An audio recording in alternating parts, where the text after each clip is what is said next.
অন্তর্বর্তী সরকার এবং জাতীয় ঐক্যমত্য কমিশন নিয়ে যে আলোচনাগুলো হচ্ছে, আপনার এবং আপনার দলের অবস্থানটি কোথায় এই বিষয়ে? আমরা যে আপার হাউস পিয়ার এর বিষয়টা, এখানটা বিএনপি যে নোট অফ ডিসেন্ট, এবং বিএনপি কোনো অবস্থাতেই আপার হাউস পিয়ারটা যে অ্যাকসেপ্ট করবেন না, এবং এইটার এগেইনস্টে রাজনৈতিক বেনিফিট নেওয়ার জন্য বা এটাকে ট্যাকেল করার জন্য তখন জামাত থেকে বলা হলো যে তারা আপনার লোয়ার হাউসে এই পিয়ার চান। এবং এই যে দ্বন্দ্ব, এই দ্বন্দ্বতে এইটা দুইটা দলের, দুইটা শক্তিমান দলের টানাটানিতে আমাদের পুরো জুলাই সনদটা আসলে এখন বাতিল হয়ে যাওয়ার, এখানে একটা গৃহযুদ্ধ মতো পরিস্থিতি তৈরি হওয়ার মতো সকল আশঙ্কা তৈরি হয়েছে বলে আমার আসলে আশঙ্কা। তো আমি আসলে এই জায়গাটাকে খুব গুরুত্ব দিতে চাই। আমার মনে হয় যে এখনো যদি বিএনপি নেতৃত্ব বলেন যে ঠিক আছে upper house peer we accept it, we take it, যেটা তাদের আসলে 31 দফায় ছিলেন। জি, আমার প্রশ্নটা হচ্ছে যে পিয়ার তো অনেকগুলো ইস্যুর মধ্যে একটা ইস্যু, মানে যে সংকট রয়েছে এবং সংকটের সঙ্গে সম্পর্কযুক্ত যে বিষয়গুলো রয়েছে, আপনি অনেকগুলো বিষয়ের একটি নিয়ে কথা বলছেন, কিন্তু বিএনপি বা অনেকেই বলছেন যারা এই অন্তর্বর্তী সরকারের সমালোচক, যে সমস্যাটা অন্য জায়গায়। সমস্যাটা হচ্ছে মূলত যে রাজনৈতিক দলগুলোকে তারা আলোচনায় এনেছিল, তাদের যে বক্তব্যগুলো সেগুলোকে ইনকর্পোরেট করা হয়নি। এখন আপনি বলছেন একটি দিকে যে না পিয়ার হলে ভালো হতো, বিএনপি বলছে যে না সেই পিয়ারে তারা যাবে না, সেটা তো অন্য আলোচনা। কিন্তু ঐক্যমতের প্রশ্ন, কেন ঐক্যমত প্রতিষ্ঠিত হলো না? আমি আসলে আপনাকে মানে একটু খাচ্ছে লং স্টোরি শর্ট, আমি আসলে ডিরেক্ট টু দ্য পয়েন্টে বলছি।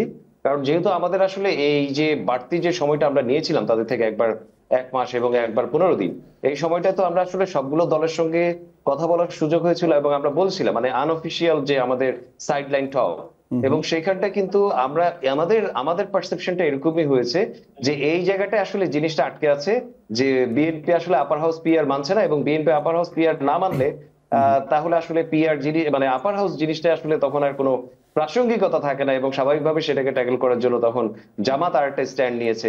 আমি জামাতের অবস্থানটাকে কোনো রেকটিফাই বা আমি বলছি না যে এটা ভালো অবস্থান, আমি বরঞ্চ বলছি যে আসলে আমাদের এই আলাপটা কন্টিনিউ করতে হবে, অফিসিয়ালি কন্টিনিউ করতে হবে, এবং আমাদেরকে we must come to a point. Sure, আসবো আপনার কাছে। ব্যারিস্টার অসীম, আমরা যেহেতু শিরোনামটি নির্ধারণ করেছি নির্বাচন নিয়ে আস্থার সংকট কি বাড়ছে কিনা সেই প্রশ্ন দিয়ে, তো আমরা স্পষ্টতই দেখতে পাচ্ছি যে বিএনপি থেকে শুরু করে বিভিন্ন রাজনৈতিক দল তারা জুলাই সনদ নিয়ে, নির্বাচন নিয়ে ভিন্ন ভিন্ন বক্তব্য দিচ্ছেন, এবং এই মতবিরোধ স্বাভাবিকভাবেই নির্বাচন নিয়ে এক ধরনের সন্দেহ বা এক ধরনের শঙ্কা বা অনিশ্চয়তা তৈরি করছে।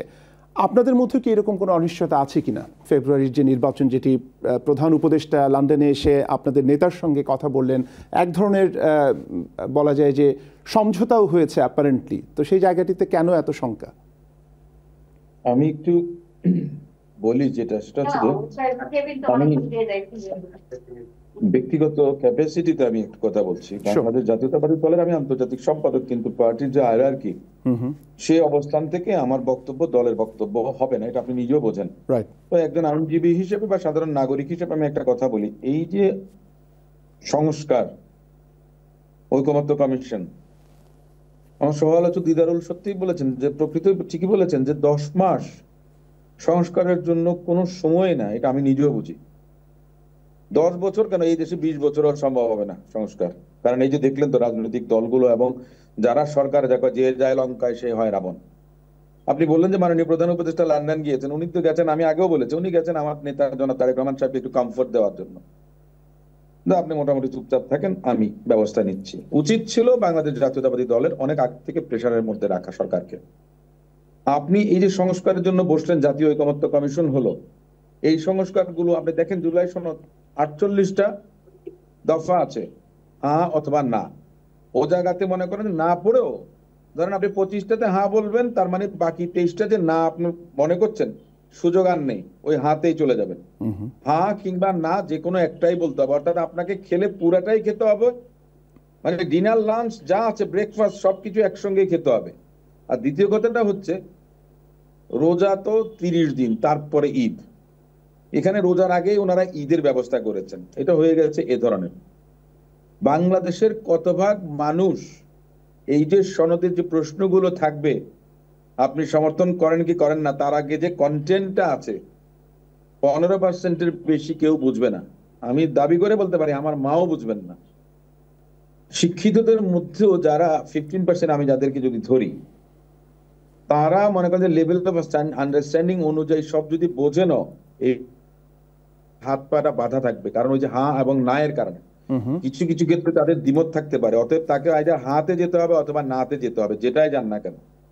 তাহলে এটা এক ধরনের দ্বিচারিতা। আরেকটা আছে আপনার 15% এর পরে বাকি যারা আছেন, লিটারেসি রেট যেটা আমরাকে বলি এবং লেভেল অফ আন্ডারস্ট্যান্ডিং, সেই অর্থে 48টা প্রশ্নের একটা প্রশ্নও বুঝবেন না, 48টা তো দূরের কথা, সে ধরনের সংখ্যা আপনার ওই 85% এর 100% আপনি পাবেন।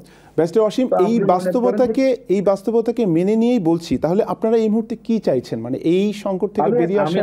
আমি দেখেন, আমরা কি চাইছি তা না, এটাকে আপনার সহজ করা উচিত ছিল, যে এটাকে পার্লামেন্টে নিয়ে যাওয়া। এই যে সনদ আপনি গণভোট দেবেন, এটা না করে এটা পার্লামেন্টে গিয়ে আপনি প্লেস করা উচিত। আপনি সংবিধান সংশোধন করবেন, আপনি সংবিধান আপনি অর্ডার দিয়ে করতে পারবেন না, আপনি গণভোটও দিতে পারবেন না। গণভোট যদি দিতে হয় সেটা কি করতে হয়, পার্লামেন্টে প্লেস করতে হয়। যে সমস্ত বিষয়, যেমন এই যে সনদ প্লেস করবেন, সনদ যদি পাস হয়, পাস হওয়ার পরে আবার পার্লামেন্টকে বলতে হবে যে আমরা এটা গণভোটে দিব। গণভোটে দেওয়ার পর সেটা আপনার হ্যাঁ কিংবা না যেটা হবে তার তাহলে এই যে প্রস্তাব আসছে যে নির্বাচন এবং গণভোট, মানে জাতীয় নির্বাচন এবং গণভোট একই সময় হবে বা আগে পরে হবে, এই জায়গাটিতে আপনি কি মনে করেন যে কোন সময় হলে ভালো হয়? মানে নির্বাচনের মতো হয়ে যাবে এরকম? প্রথম কথাটা হচ্ছে যে দেখেন, আমরা তো মনে করেন যে পতিত স্বৈরাচার ফেরত যাবার পর, চলে যাবার পর সময় যত বেশি যাবে তারা কিন্তু আস্তে আস্তে ফেরত আসার একটা সুযোগ থাকবে। আমার কাছে কেন জানি মনে হচ্ছে যে নির্বাচন নিয়ে আমার নিজের মধ্যে কিন্তু শঙ্কা এবং আশঙ্কা আমি করছি। আপনি বললেন যে আগে যদি হয়, প্রথম কথা হচ্ছে যে বিএনপির পক্ষ থেকে বা মানুষও মনে করেন যে একই দিনে যদি হয় তাহলে অনেক টাকা বাঁচবে, এটা হলো একটা বিষয়। কিন্তু আগে যদি হয় সেক্ষেত্রে আপনি কেন ধরে নিচ্ছেন যে এই জুলাই সনদ বাস্তবায়িত হবে? এটা তো নাও তো আপনার বেশি যেতে পারে।